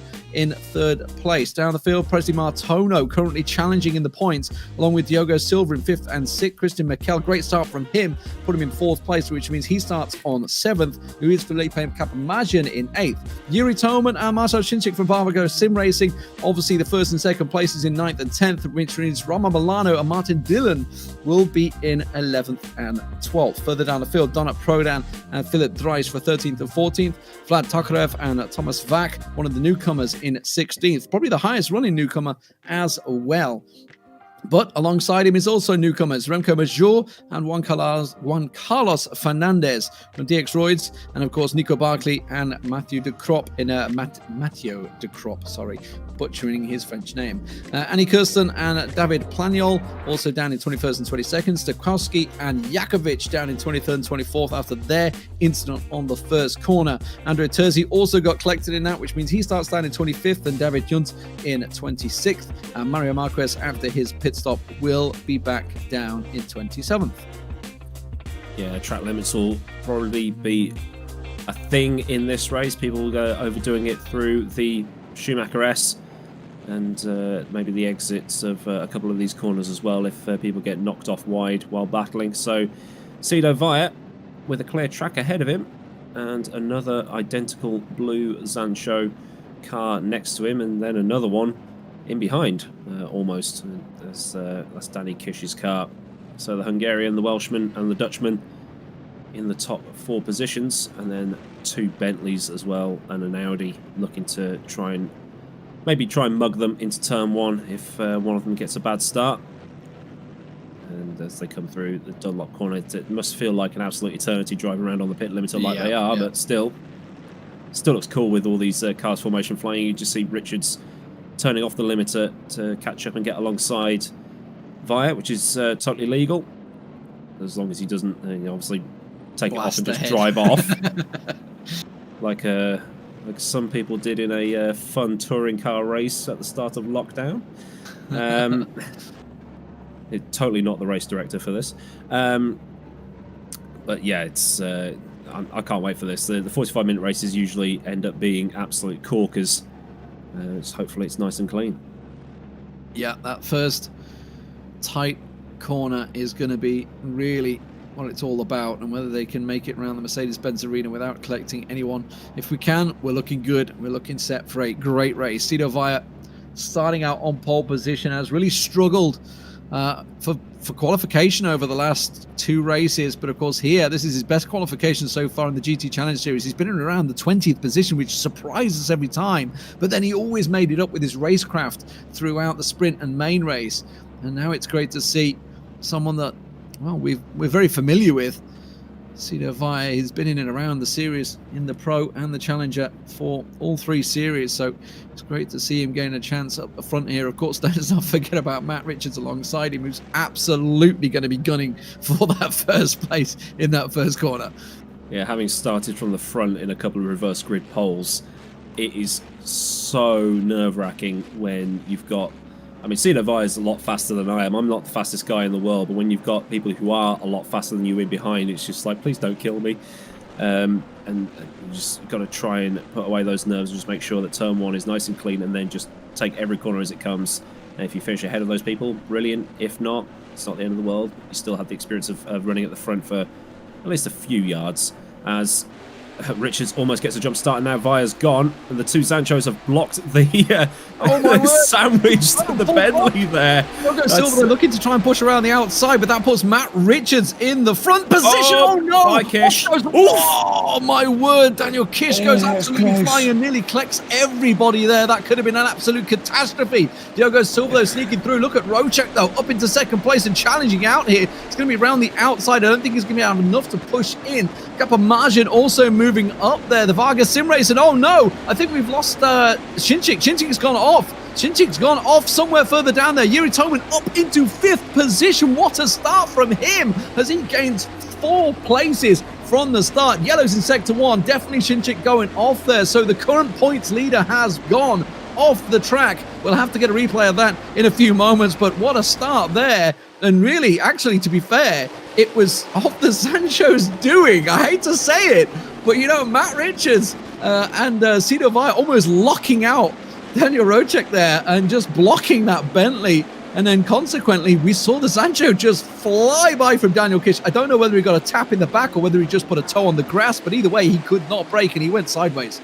Still, Danny Kish isn't in last place currently. He's managed to make up a couple more positions, probably through other people's mistakes and things like that. But that is going to be one man on one hell of a mission to get back. And he's going to be wondering what he's done wrong recently because, well, he didn't have good luck last night in the FSR. He binned it at Spa. He had a terrible second race at Spa as well. But Matt Richards is going to be loving life at the front with David Rocek's Burst Esports Bentley in behind. Vaya's dropped to 3rd, but I'd love to see a replay of that turn 1 calamity. I'm sure Ruben is hammering that replay button and trying to clip things in such a way that we can have a nice seamless run of these. I don't know if Danny Kish locked his rears or anything like that. I mean, these cars have got anti-lock brakes, so that's doubtful. I think he must have had a bit of a punt, as Matt Richards almost gets a bit of a punt as well. But trying to slow that Bentley down. It's just hard on the brakes there. Chinchik actually up into 15th already, so obviously had an excursion somewhere in and around the Mercedes S, because it didn't look like it was at the first hairpin, so it did seem to get through there. So I think it was something in the S, possibly a spin if he's still in 15th position. So he's managed to make up some ground, but obviously, you know, the movers and the shakers, Raul Molana and Martin Doolan up to 9th and 10th because of this. But Yuri Toman up into 5th position already. A great start from him. He got past Capomagin and Silva, making it work for him. And of course, Martino, we saw that big orange machine obviously putting the challenge in earlier on. That's all because Rocek was effectively being pressured and unable to get past. But as you mentioned, Matt Richards, this is all about him now. Can he get his time? Right, okay, so let's have a look at replay. So this is going to be he got caught in the back by, it looks like, was that Martino or Silva? It was an orange car. It was Silva's Audi. So that's what almost wiped out the 3 Sancho cars at turn 1. A bit of a kiss on the wall from Kish. You see the front end. I want to see that from Matt Richards' point of view. Oh my word. So yeah, collected by the orange Audi in the back there. So that is almost certainly going to be a penalty for Diogo Silva, I believe. And there was a lot of skid marks at turns 4 and 6. So something else happened. I think that might have been where the Vargas sim racing car got turned off. And maybe that was contact as well. So it all happened in the first sort of 5 or 6 corners here in the feature race. We've got 41 minutes or so remaining. David Rocek set the fastest lap of the race so far, 151.2. tenth of a second between him and Matt Richards, and it's just going to be defending for Matt Richards into turn 1. As there it is, they're fighting. Maybe Rocek can swing it around the outside of turn 2 and maybe take through turns 3 and 4, because they have the inside for turn 4 as we go back to Antika Ramamallana battling with Martin Dillon in the John Lacey Esports Bentley. And they're coming. There was a little bit of a mini send from Dillon just to show his nose. Milana following Christian Mikel through turn 4 here. And then we're going to cut to a replay. This is coming out to someone. This is Tokarev. And there's just a little fishtailing in the background. And does he get a bit of a whack from the one after the car here? All things above board. It's got a tap. There we go. Well, that was Chinchik that tapped him. So, and something had happened to Chinchik to put him back there in the first place.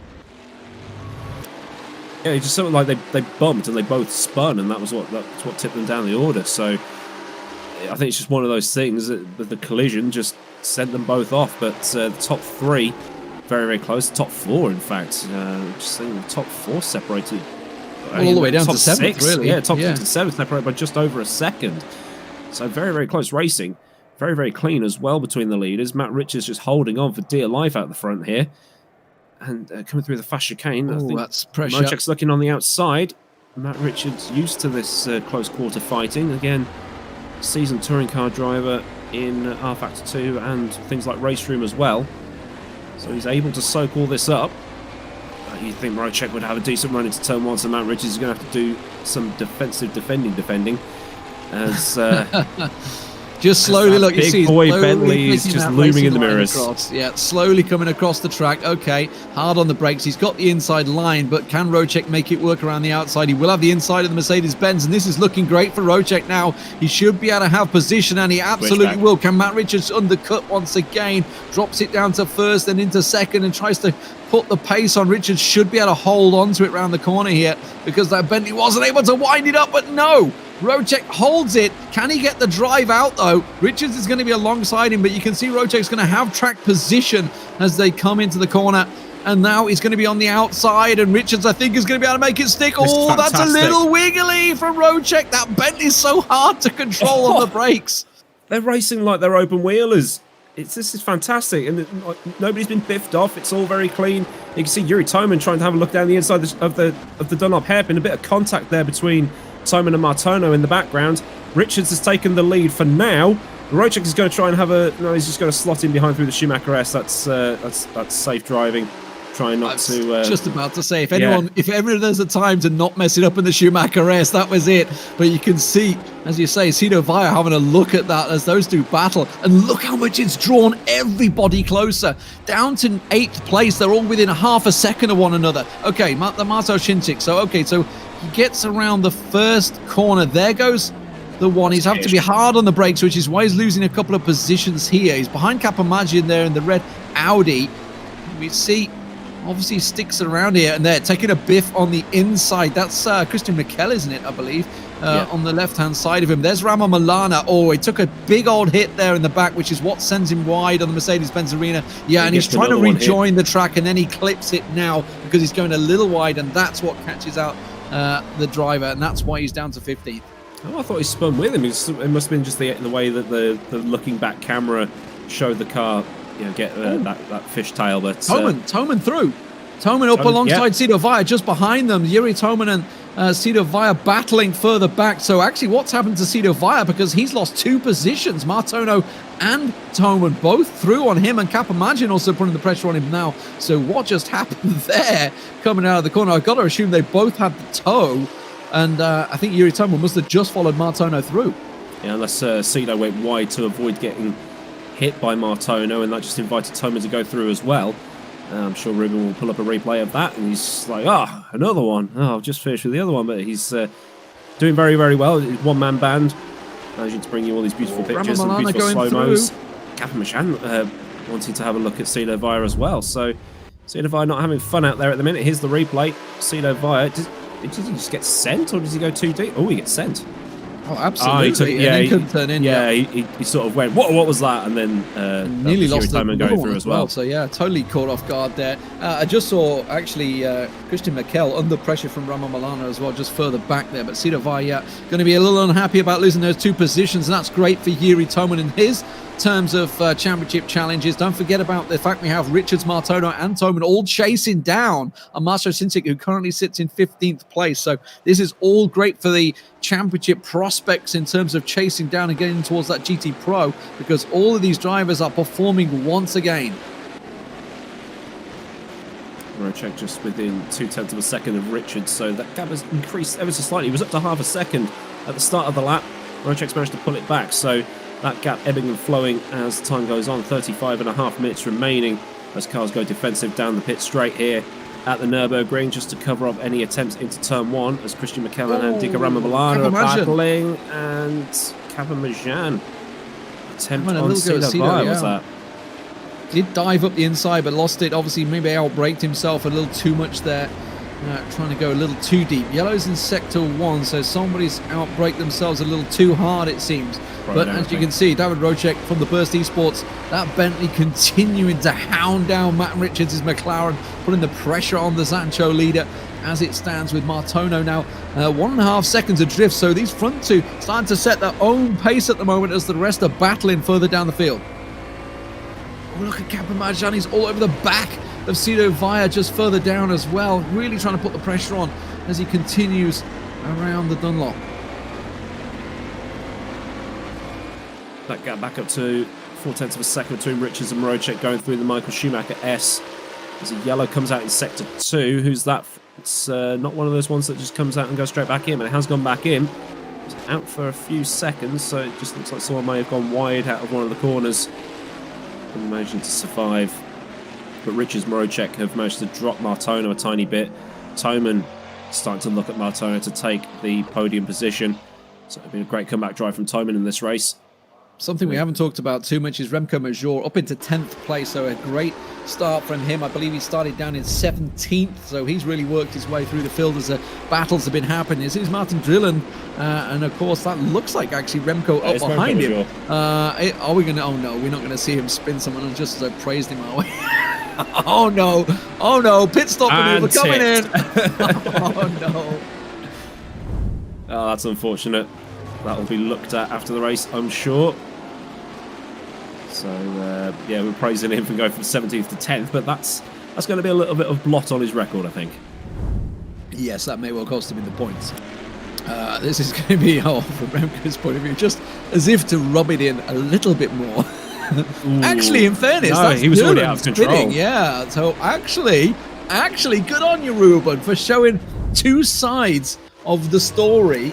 And actually looked like, yeah, Dylan had actually spun it there, or was on the way to. Kish in the pit lane. It's not going very well for him as Rocek takes the gravel. That's not going to help his chase. Gap stabilised about half a second here as Martono is now a second behind. Toman still hunting the back end of that Bentley, getting ever closer. Cito Vaya still in 5th. Kapamajan still wanting a piece of him as yellows come out. Someone's dropping down. Dries, is that? I just saw dropping down the order. Looked like it. Philip Dries has gone. So something's happened further down. Planiol out. 2. Yeah, Planiol's just shown up as a DNF on here. So we'll probably see what happened to him. Right, so he's down in 17th. So yeah, exactly. Don't know what. Let's have a look. Someone in sector 2. Is there going to be a little connection? Oh, he's just lost it. Oh no! And collected. Is that Terzi? I think he collected. Yeah. I think he lost it on his own, just going through. Was he trying to go around the outside of the Schumacher S or not? If that's Terzi, yeah. So that's Terzi. Yeah, he just made contact with him. So Terzi's okay. I mean, Terzi got wiped out in the sprint race. Yeah. I'm going to say, please don't take him out again. That would just be his luck. But back to the front runners, as you can see, Yuri Toman from 9th up into 4th so far. Great start from him. Managed to make his way up to 5th after the first few corners. He's hot on the heels of Presley Martono. Presley Martono himself, 2nd in the championship at the moment, as it stands with Rocek and Matt Richards. Matt Richards trying to put a marker down himself and chasing down here in the GT Challenge Series 3, all looking to get themselves up into that GT Pro. And if you're wondering what the GT Pro is about, that will be happening next Monday at 8 p.m. Of course, with the warm-up race of the BMW Sim M2 Cup, which happens from 7:20 as well. So tune in for that. That's next Monday. That will all be happening. And at the moment, it's the big old Bentleys. They're not looking too bad. I thought it was going to be all about the McLarens when you saw all the Zancho McLarens up there. Obviously, the Varga Sim Racing McLarens all doing so well, but the Bentley's holding its own so far. Yeah, Bentley doing very, very well. It's Bentley, McLaren, Bentley, McLaren. So, which version's which? Is that the 2019 Presley? I think. I can't tell the difference, in all honesty. Well, it's the front grille. It's all about the front grille. The different front grills, right? Which one looks more modern? Yeah. And there's the movers and shakers on the left-hand side of the screen. Major up 7. Timon up 5. Terzi also up 7. Jakubovic up 8. So good race so far for him. And then Danny Kish minus 21. So that's two race meetings in a row in GT Challenge that Danny Kish has not had a fun time. No, but you can see in terms of who's the movers and shakers are. Renko Major up 7 places, Toman up 5, Carlos Fernandez and Barkley up 5 as well, but that's mainly down to obviously drivers going off. Chinchik doesn't seem to have lost too much after his first start. He has got himself up into 11th place and still 30 minutes to go in this race, so plenty of time to regain those positions, of course, that he lost after a slight connection sent him off in the Mercedes-Benz arena on the very first lap. It does mean that, of course, he's still got a lot of work to do to try and make some of those points up. As someone that obviously already went out in the sprint race, he's going to be looking to do much better time. And it's such a mental challenge, I feel, Aiden, for when that sort of thing happens. That's the real challenge, you know, the mentality of the driver. Don't get hot-headed. Keep your brain in there. Just focus on the racing. And often, you know, you'll hear it with comms with the real drivers out there as well. And, you know, just don't talk to me right now. I just need to focus. I just need to get my brain back in the game. I find I drive faster when things happen like that. Here's Danny Kish again. Just a replay of him. The Kish Biff. The Kish, and then just wave to Matt Richards as he goes past. That could have been so just kept much out of the wall worse. as well. He actually caught it well. Yeah, he managed to catch it well. But yeah, I tend to drive faster when I've had a spin or been taken out. Yeah, I mean Bathurst 12 hour earlier this year, ended up having to recover from a self-inflicted spin and managed to come back and take the podium in about 10 minutes remaining. So. And that always amazes me. The annoying thing is I have to crash the car to be able to drive quick. So it's, I mean, are you driving quick when it's been crashed? That's the question. I'm not driving quick before it's been crashed, and that's you're just hanging on to it, hoping it doesn't go wrong again. Yuri Toman having a little peek on Martineau, not going to work out by him.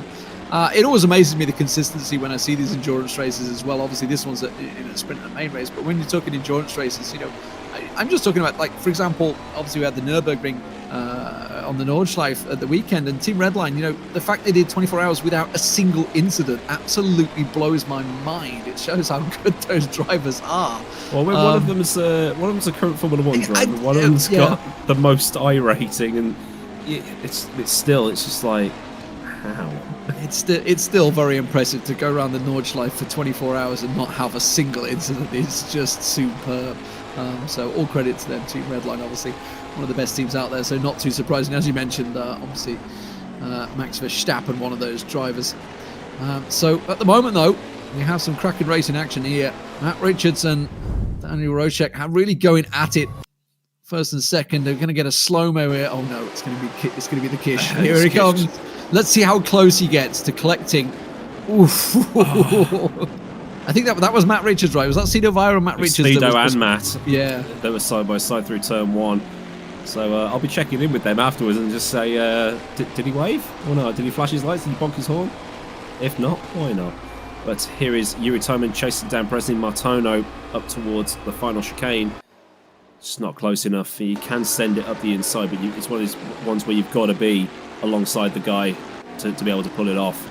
Otherwise, you're just going to crash and ruin both your races. So you think Toman will try a move into turn 1 if he's close enough to get any advantage slipstream-wise, but Martineau might just get a little bit off Mrozek the second, but I don't think he's got enough.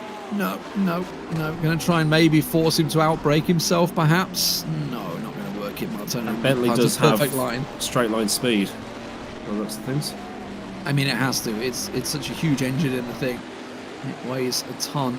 And speaking of Bentley's challenging, Ramo Milana back down.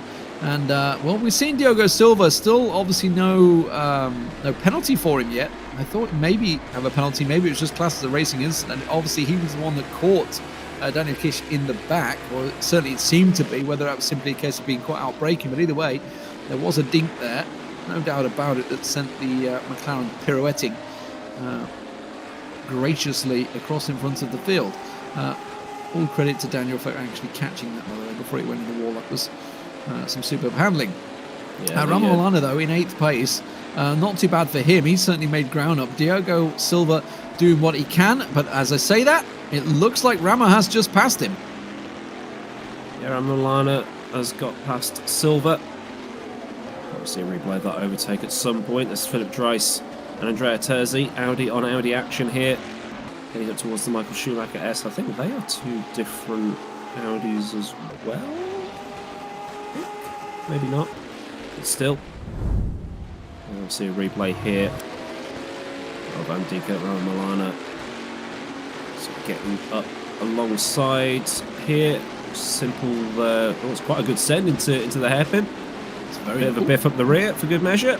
I mean, he had to go hard on the brakes. I think it may be somewhat surprising, maybe, on Diogo. Didn't quite expect it to come. But hello, Yuri Toman finally up alongside Martono. Yeah, and as you say, Kapamajan also having a look at Cito Vire as well behind him. But he is going to have the inside lane. Now, he's got to hit that braking point absolutely bang on to swing it through. And look at the Cito Vire. Oh, he's looking to try and take advantage of this one, trying to sneak on through on Martono, trying to catch him unawares. See if he can work it through the Mercedes-Benz, but no, Martono's having none of it, shuts the door. I can see Matt Richards is pulling away from Mrozek as well, so Martono's dropping a bit of pace. Mrozek seems to be dropping a bit of pace. I think the Bentleys are in that phase now where the tyres are starting to get a bit second-hand, and they've not got enough to really hang on. So Vire might get back up into 4th later on, but he's still got to contend with Philippe Kapamajan right up his back bottom.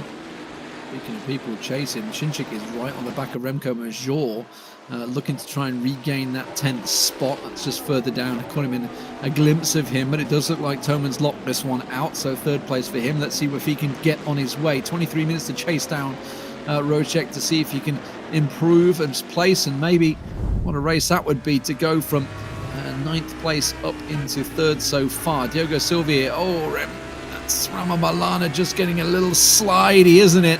Looking to try and regain that place. That is a risky place to try and send it through. And, well, he's got to back out of this one, surely. Ramo Milana's going to be, yes, yeah, he will just dip in front of him. Risky racing, no doubt. Yeah, you can see that Vire seems to have dropped Kapamajan a tiny bit, so I think the Audis might be in that phase as well. So what happened there? So Christian Mikel actually has took Silva as well, so whether Silva maybe had to back out of that and lost too much, because Mikel has gone through. There is too much going on for us to process at the minute. But like I said, Kapamajan seems to have dropped back from Vire a tiny bit. We know the Audis bake their rear tyres as well. The McLarens might just have a little bit of an edge at this phase of the race. 22 minutes to go, just past the halfway marker. Still plenty of racing action to go, so don't take your eyes off everything at the moment. Keep your eyes on the boards, looking for those moves, seeing who's going to be the movers and shakers in this one. And I tell you what, since Yuri Toman has got past Martono, he's almost pulled a second ahead already in what is effectively 2 laps, I believe, here. This is Christian Mikel making the move on Diogo Silva. It's going to be a simple send it, looks like it, in the inside, and that is just just getting your elbows out there, really. You can't really do too much more, but pretty clean overall. Yeah, when you've got people trying to defend in tin tops, you're going to have a bit of panel bashing, but that's all fair. Nothing wrong with that. As now Remco Major under pressure from Marcel Chinchik, who's looking to get back to where he started in the race.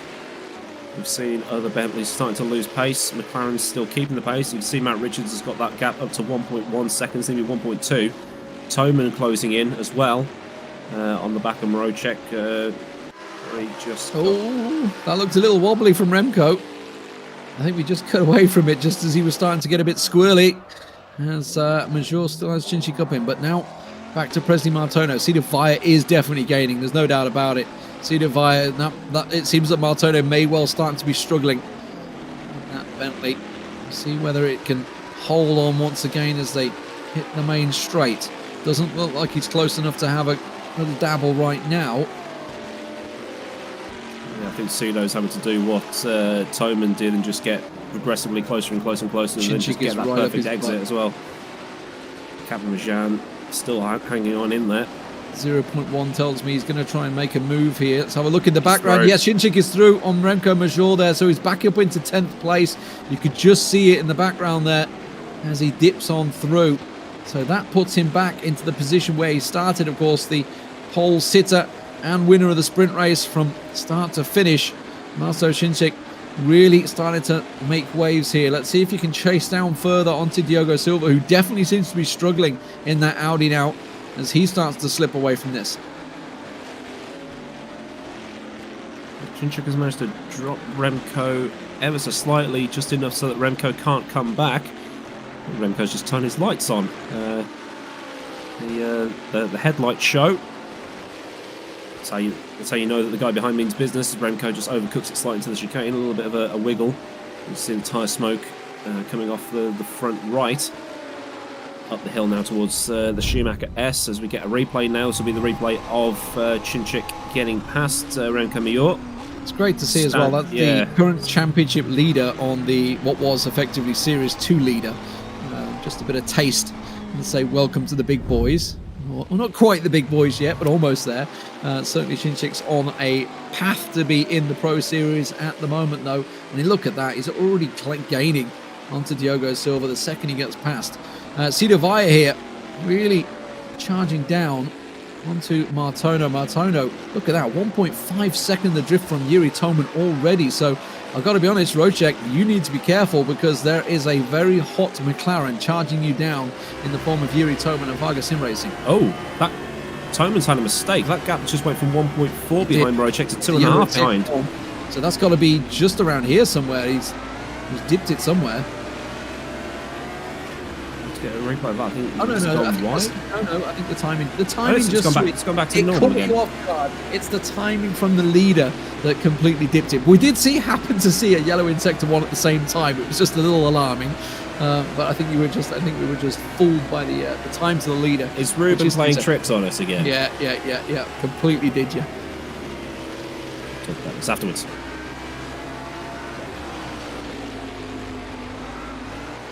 Captain Majan still hanging on. Seems to be dropping back behind Vire now. But Vire just can't seem to get up behind Martono in the same way that Toman did. Toman 1.4 as we see Andrea Terzi and Andy Kurtzen going side by side through 5 and 6. So, a move done there for the wave freeing driver. And already bolting off into the distance. Chinchik closing in hard on Silva now, down to within 0.3 of a second. So certainly the mover and the shaker of the field right now. I feel he's got the bit between his teeth and wants to continue gaining those positions. Wow, is he really just going to go through? I was going to say that would seem a little too easy as he just had to back out of that one. So hard on the brakes, but this is setting him up nicely, I feel, for once again that corner 1 takeover maneuver that he's already managed to make work so far so well for him as he goes through the chicane. Hard on it, beautifully done. And that's going to be Diogo Silva getting a little squirrely there, penalty. Isn't he? Yeah, penalty for Silva. That's going to be a freebie for Chinchik, whatever happens, but he'll probably make the move stick on track. There we go. Was that just too many cuts, I guess? Yeah, I mean, he went so far wide on the exit of the chicane, that just went, yeah, you can't do that, so... That'd be 3 cuts, if I'm not mistaken. 3 cuts, obviously, he's done there. So just a few too many. And that means Chinchik now up into 9th position And let's see how he can gain onto Christian Mikel. Further down, Terzi having a little peek. That's a long way out to have a look at Dries there. I think he was maybe just trying to force Dries into an error more than anything. Looking further afield. Matt Richards has got himself a nice little gap, hasn't he? 1.5 seconds. Yuri Toman is gaining onto Rocek, but it's not as close as it was. Cedar Vire, though, is closing hard onto Martono once again. Yes, half a second between them. Now on board with Matt Richards in the McLaren. Up through the gears, up now into fourth, and then roller coaster ride that is the Schumacher S, just making itty bitty inputs through as Terzi goes round. I think he got hit there. Yeah, he's facing the wrong way, so he's going to have to And wait. he's out. Let's hope should be to DNF. Yeah, he's joined Kish and Planyol on the retirement list. So we've been reliably informed that actually, it's Kish's mistake at the start. I mean, we're gonna. I'm pretty sure they're going to have a check at that. I'm certainly expecting to have a request, but it looked to us when we saw the replay. Obviously, I know you're going to say it looked like he got hit, but it did look like it. Maybe he just got a little. I'll no doubt get to see the replay afterwards as Andrea Terzi tries to launch it around the outside of turn 5. Oh no, he dropped it by himself. Yeah. Okay. Yeah. I mean, he was way off the racing line there, and massively done himself on the brakes. Wow, Yuri Toman actually half a second off Rocek now. He has gained there. It looks like Rocek, more importantly, has made the error because he's lost almost a second on Richards there. So it looks like Rocek maybe outbraked himself somewhere, and that's put Toman on his back, while we're, of course, looking at Martono, where Cedar Vire has gained, and Capomaggi on the back of him. So little snake starting to form here. Back towards... oh, hello. Shinchik has... Oh, no, he's gained quite a bit. He's got a 1.5 second ahead of Silver already, Shinchik. He is on a mission right now in McLaren. Yeah, McLaren seems to be doing quite well with a quarter of the race remaining, or just under a quarter of the race remaining. So we're at 14 minutes rather than 15 minutes. Still the final sprint towards the end. Lost 3 drivers thus far. 2.5 seconds is the lead between Richards and Rocek. Toman will probably be battling Rocek very, very soon. Can Richards hold on for 13 minutes and 45 seconds to take the win here? Martono taking a little chunk of the track there. Cedar Vire just having a little peek. Force some sort of incident. Let's have a look. Is this going to be... Oh, okay. This is the perfect view from David Silver. Does Kish bin it? No. Yeah, he did move back across. I mean, he did, yeah. But there was clear contact because you saw the bumper spider web, so there was clear contact. But yeah, as you say, kind of went left and dicked it to the right. That, you know, there wasn't a lot that I think Silver could do about that. I'm sure Jimmy Allison will have a look at it. He knows what he thinks of it. So I've just biffed my microphone, sorry about that. But yeah, if the IRR, the Instant Race Report, is filled in, it will be looked at, and we'll see where things go from there. But you know, I don't think Kish is going to gain anything back because he's no longer in the race. So this one will also be a write-off to add to his Spa woes last time out. Yeah. Both times running in a great position, and it's been the start that's caught him both times. Obviously, it was sort of stacked it from fourth there as well, wasn't it? Yeah. Or was it Radion? I think it was just it was yeah, Radion, but I think Daniel Kish should just avoid 4th place. Because it doesn't seem to be bringing him much luck at the minute. Cedar Vire, though, chasing down Martono, as we see, obviously, Yuri Toman here looking to improve his place onto Rocek there. Rocek definitely lost ground on Richards, a second overall, which is obviously why Toman has reeled him in so quickly. So maybe just outbreaking him somewhere. It does look like he's struggling to slow that Bentley down. As we say that, we see Cedar Vire doing the exact same on Martono there, as they're looking to go up the hill into the S, as he will manage to run it well. At the moment, though, Rocek is, it feels like, just in a foreboding mode here with 11 minutes to go. It looks like Yuri Toman has the better of him right now. Tokarev getting a penalty. That will also be for track cuts. So we're starting to see them all come through now. Where is Tokarev currently? He's in 22nd, so De Krop will take over. And Tokarev's DNF. There's no point in him carrying on, he must think. Vaya's now as close as he's ever been to the back of Prezi Martono's JMX Phantom Bentley. Bit of a wiggle from both of them. Yeah, one look at Capamagin right on the back of Vaya now. That's actually something he's got to be careful of. Capamagin took that perfectly. And he's going to have a great drive here. So while Cedar Vaya is looking to get past Presley, he's got to be aware that Capamagin wants a piece of it. This is also going to be, I believe, Cedar Vaya's best position so far in the first 2 races. Has a little peek up the inside, but Capamagin absolutely wants a slice of this Zancho's rear wing. Toman has dropped off a bit too. Mrocek, that gap was about half a second as I just looked at the timing screen there. Martono taking it through turn 4 with Vaya in hot pursuit, but still Capamagin still hanging on in there, thinking that the Audi's rear tyres are going to burn out and that will drop him off, but he's still managing to keep within a shot of taking 5th eventually from Cedar Vaya. Vaya makes another mistake through that chicane. I mean, Martono and Vaya both made one. So it's still all to play for.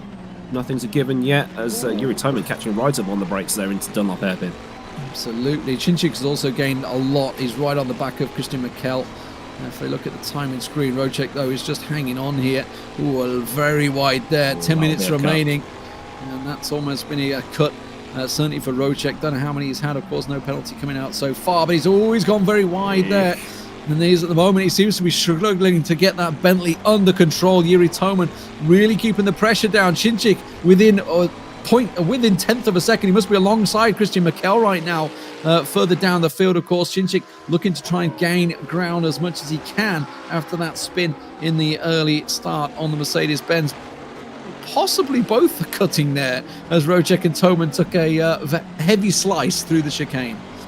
Yeah, the ones actually at the chicane are more lenient than they are at Schumacher. From my memory, I haven't driven here in a very, very long time.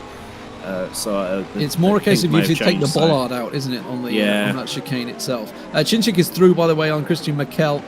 So he's up into 8th position, so great work from him. Cedar Vaya also right on the back of Martono. He's going to be coming into the corner behind them, as we see Capamagin also on there. Did look like Martono went a little bit wide this time around, and Cedar Vaya may have the inside line. Martono, though, should be able to gather it back together. Really seems to be struggling under braking at the moment, Presley Martono. Those rears are not having a fun time out there. Cedo's still close, but not close enough to... He's having a sniff, but not close enough to send it into turn 5 here. See that Martono's Bentley still drifting off the race. Oh, a little bit of contact. I mean, there's nothing I could do. Yeah. I think that was Martono just getting harder on the brake there. Just simply caught a little bit of a brake check, but you can see that rear end is really struggling now on the Bentley. And I guess that's what we're also seeing probably with Rocek and Toman as well. Once again, just bringing it wide. But the problem is, every time Vaya struggles to get past him, it reels in Capamagin. You can see he's just getting right on the back end. And Vaya's got to be careful. If he doesn't make the right move, he may see that red Audi coming straight past him.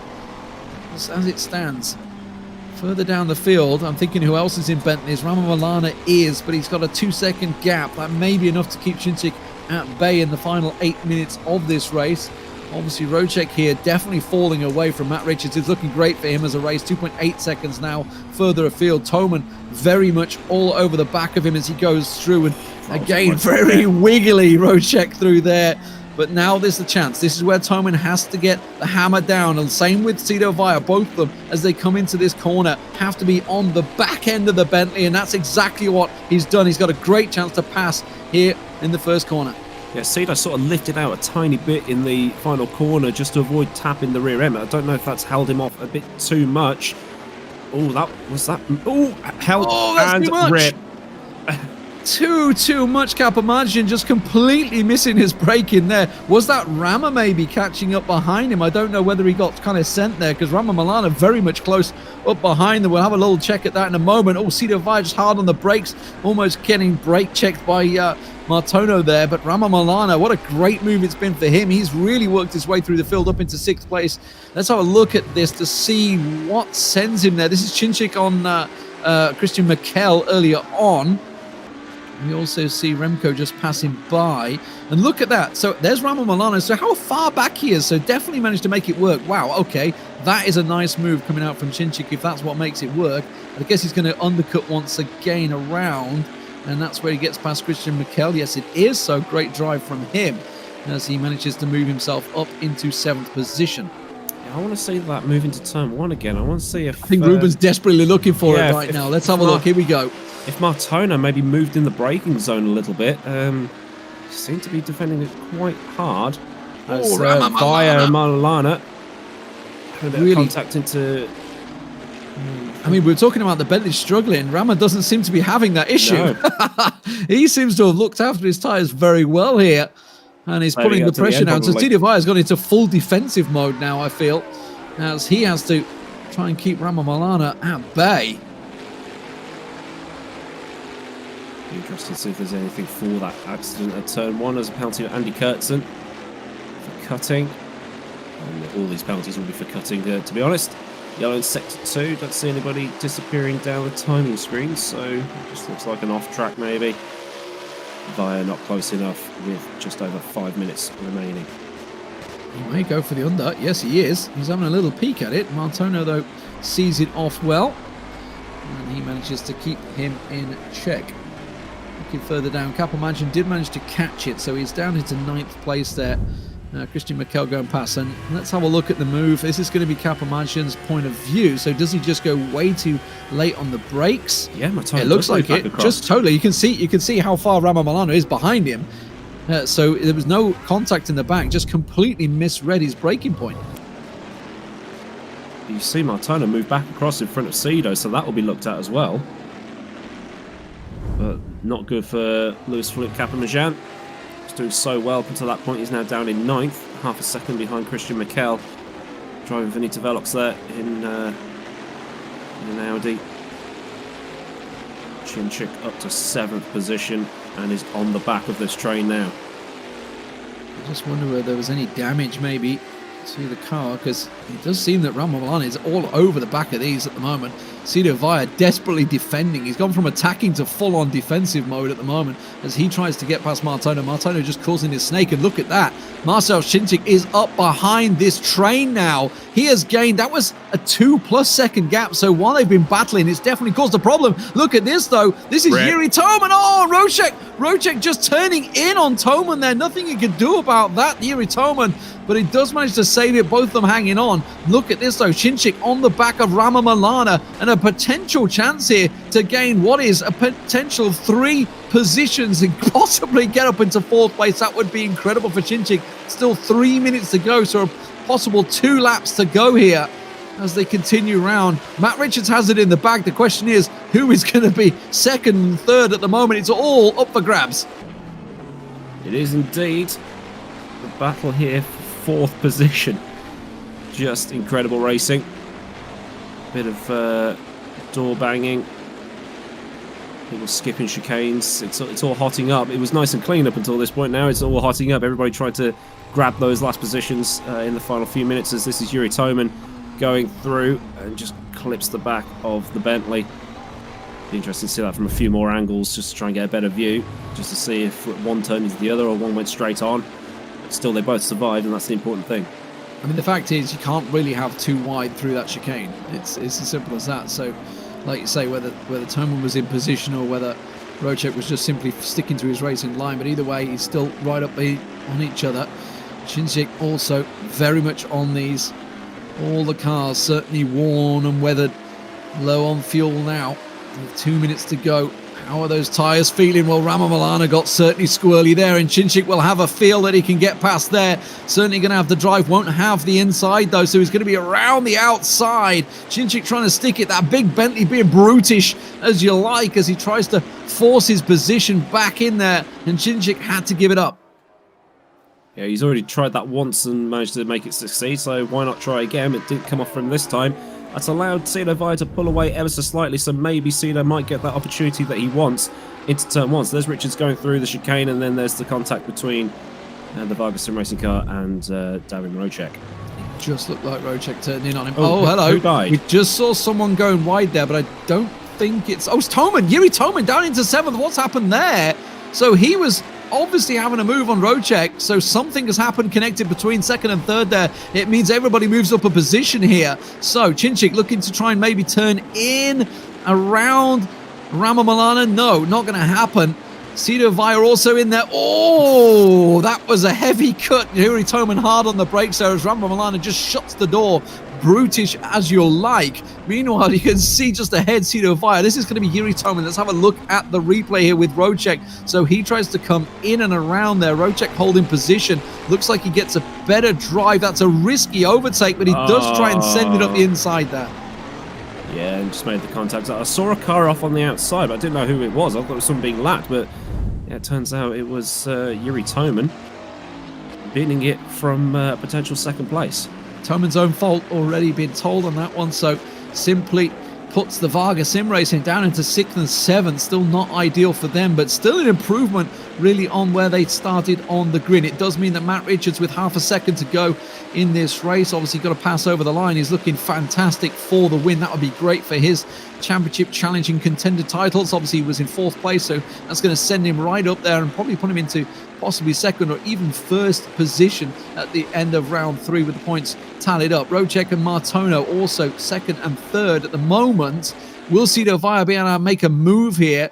We're still coming up to the line. I've got a feeling this is going to be the final lap. I don't think that Richards is far enough ahead. We can just see Rocek in the foreground there passing by. So this will be the final lap as Richards goes over Richards the line. So now it's now or never for Cedar Vire to try and get that position. He's going to be happy with 4th. Look at this train stuck behind Martono. He is going to be hanging on there as they all go over the line.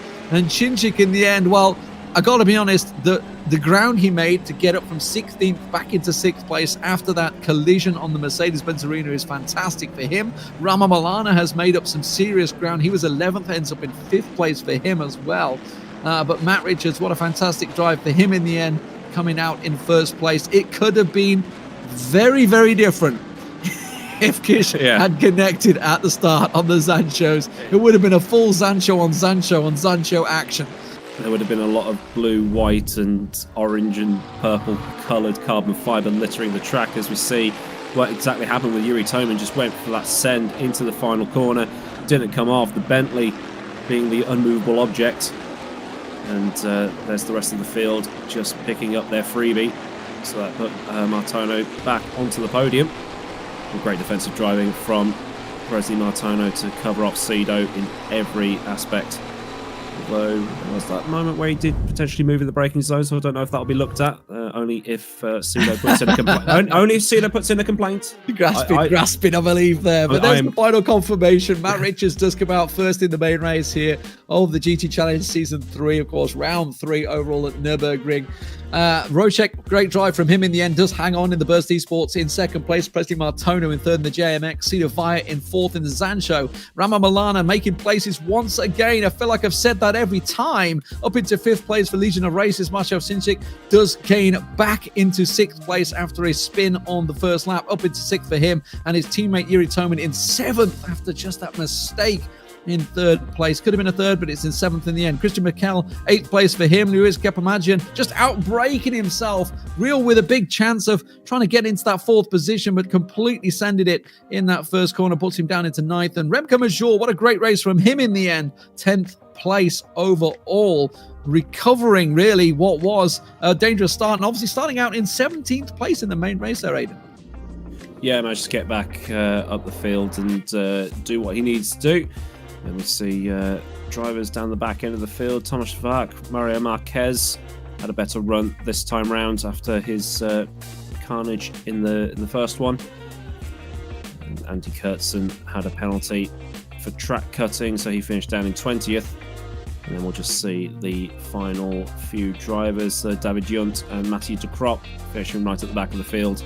And then Vlad Tokarov, Daniel Stepkowski, Andrea Terzi, Daniel Kish, and David Planiol not finishing the race. Where does Kish end up with 26th? Oh, well, right, he recovered it, didn't he? It wasn't actually the first corner that he went off. While he went off, he actually recovered it and didn't bin it in the wall. I was thinking, how did he get a DNF? But it was later on where the DNF came. But fantastic driving overall. What was your favourite takeaway of today, Aidan? The battle for fourth right at the end, with everybody so close, and the little mistakes that crept in, but still managed to keep everything together. But you see, we've actually had our first double winner of the season. Obviously, Matt Richards won the feature race, and then Marcel Chinchik winning the sprint race. So our first sprints, back-to-back sprints. So the record for different winners has been broken. Maybe we can get it going again over the next few rounds. I think the next one will be Sebring, so I can't wait for that. Very bumpy, very challenging, very tricky. Always a good place to watch some racing. Of course, that will be on the 10th of May. Before we get there, though, we will be covering the BMW Sim M2 Cup and, of course, the GT Pro. That will be next Monday. For me, my favourite moment was Rocek and Matt Richards battling it out in that first position. Some fantastic driving from both drivers. The Bentley McLaren collecting each other beautifully, neck and neck throughout around about half the circuit. It was fantastic overall. I have been Lee Smith, and, of course, Aidan Millward has been with us. The broadcast man has been Ruben at the cameras. He's there, there. He's absolutely everywhere, the replay machine that he is. Thank you very much for tuning in and watching. And that's been another fantastic GT Challenge Series 3 race. We'll see you next time, next week on Monday, same place. See you then.